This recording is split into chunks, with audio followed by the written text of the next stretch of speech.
Boris Johnson leaves his home in London. Thomson Reuters There's an interesting contradiction emerging in the data on UK voters prior to the December 12 election. Traditional opinion polls show a lead for the Conservative Party and Boris Johnson. But the GfK Consumer Confidence Index implies Johnson could fail to win the majority he needs to get Brexit done. Visit Insider's homepage for more stories.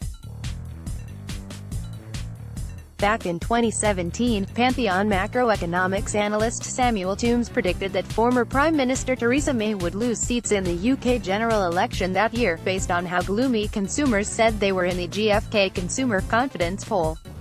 Toombs made his prediction at a time when most political opinion polls were predicting a strong win for May. Ultimately, May lost 13 seats and with it her majority in Parliament. Toombs' interpretation of the GfK measure turned out to be right, and May's loss plunged Britain into the political paralysis from which it has yet to emerge. Here's what Pantheon's Toombs says the current traditional opinion polls imply about the Conservatives' likely win in December.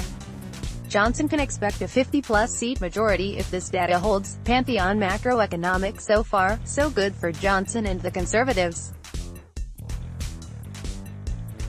Now here is Toombs' most recent chart plotting the history of a sitting government's majority in Parliament versus the current level of consumer confidence. It shows that confidence has fallen below the level at which a government can expect to add seats in an election. Another hung Parliament as predicted. Pantheon macroeconomics GRFUG's most recent survey shows that consumer confidence has fallen another 2 points, to -14, over October.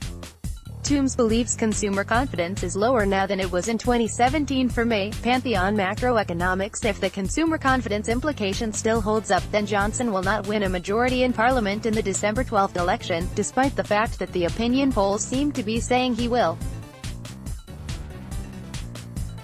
When reached by Insider, Toombs hedged his bets. Might take away from this is that the Conservatives' poll lead likely will narrow as the campaign progresses, especially in the final 2 weeks when undecided voters usually make up their minds.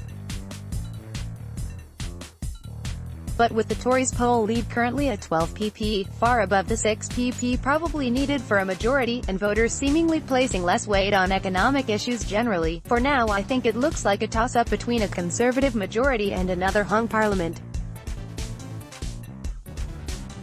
Still a long way to go. Then original article GIBTS Alf Insider. Follow Insider on Facebook. Copyright 2019. UNIHR